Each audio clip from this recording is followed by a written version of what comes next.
lobsterman warns growing environmental restrictions are devastating industry. Fourth-generation lobsterman Dustin Delano reacts to green groups targeting lobster fishing with funds from dark money groups. A coalition of lobster businesses and industry groups from Maine filed a federal lawsuit this week, accusing a powerful environmental group that doles out sustainability ratings of defamation.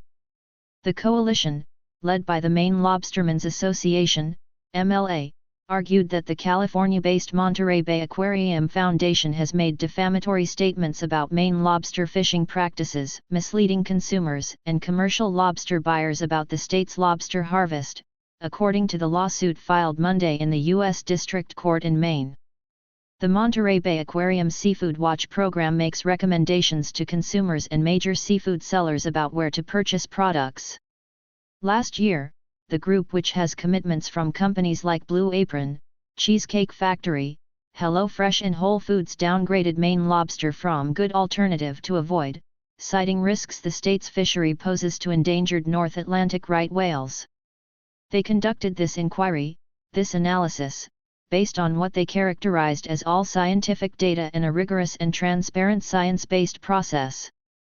But the facts are just the opposite, Kevin Lipson, a lawyer representing the plaintiffs, told Fox News Digital in an interview.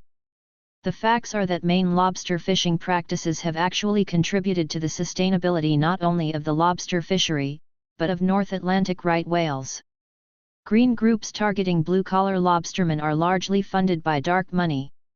The Bridges family, which includes 4th, 5th, and 6th-generation lobstermen from Korea, Maine, is pictured. Brian Bridges says if he can't sell lobster, it will cause extreme hardship for his family. There is no science-based analysis that supports the red listing, and the impact is really dramatic, not only on the 5,000 fishing families that earn a living from lobstering, but it has a reverberating effect throughout the economy of Maine, Lipson continued. The effects of this ripple throughout the Maine economy, whether it's real estate, car sales, food sales, employment, tourism, because Maine is synonymous with lobster, and an attack on Maine lobstering is an attack on a traditional way of life, a multi-generational way of life. Lipson added that the coalition had contacted the Monterey Bay Aquarium twice, asking for their data showing Maine lobstermen threatened right whales. He said the request was ignored, forcing them to ultimately file the lawsuit. Maine lobstermen warn Biden admin is trying to put them out of business with harsh eco rules. The truth is that Maine lobstermen have engaged in innovative practices that have actually contributed to the survivability of the right whale, Lipson said. They've removed 30,000 miles of rope from the ocean, they have areas where they don't fish, they've limited the number of traps, they've initiated weakened ropes that any species that goes through the ropes can break away. And it is those innovations that have actually contributed to the survivability and the sustainability of the right whale. Workers carry containers with lobsters at the Lobster Co. in Arundel, Maine, in January 2022. In November, shortly after Seafood Watch altered its ratings for lobster caught in the Gulf of Maine, commercial buyers including Whole Foods stopped purchasing the product.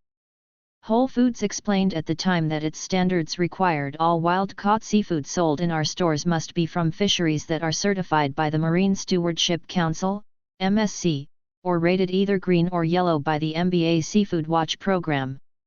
The MSC also determined last year that the Maine lobster fishery posed a threat to the right whale species.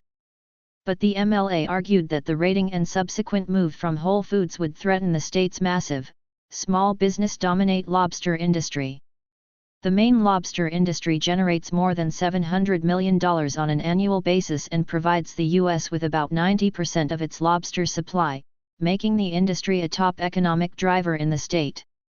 New Jersey Congressman demands investigation into whether offshore wind projects are killing whales. And under state law, lobstermen are required to own and operate their own vessel, meaning it is exclusively made up of thousands of small business operators. Therefore, actions targeting the industry would primarily impact and shut down small businesses that are vital to rural communities along Maine's coast, according to the MLA. Lobstermen bait a lobster trap while fishing off the coast of South Portland, Maine. This harm is intentional, the aquarium told businesses and consumers to avoid and take a pass on purchasing Maine-caught lobster and lobster products on the basis of its false statements, the lawsuit stated. In doing so, the aquarium leveraged its significant influence over public opinion and the commercial decisions of major lobster purchasers, using its public platform to pressure those parties into cutting off business with plaintiffs. As a result, several large businesses that had purchased lobsters from plaintiffs in the past announced that they will no longer carry Maine-caught lobsters because of the aquarium's statements, it continued. This has caused plaintiffs economic harm in the form of lost business. Maine lobstermen have also argued, like Lipson, claims that their practices endanger Atlantic right whales or other whale species are inaccurate. Farmers slam bidden over latest eco-regulation targeting businesses, federal overreach. Lobstermen have been under constant assault for the past several years. Yet the science is clear: right whales are not dying in Maine lobster gear, Patrice Macaron, the Malays policy director, said in a statement. In fact, the opposite is true. Innovations by Maine lobstermen have been instrumental in minimizing harm to whales.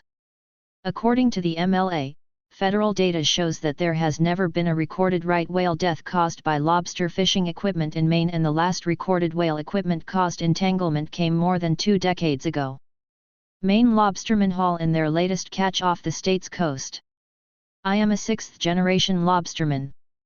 I work hard to support my family and depend on a healthy ocean for my livelihood, said Gary Cushman, the owner of Maine-based Small Business Bug Catcher Incorporated and a plaintiff in the lawsuit filed against the Monterey Bay Aquarium this week.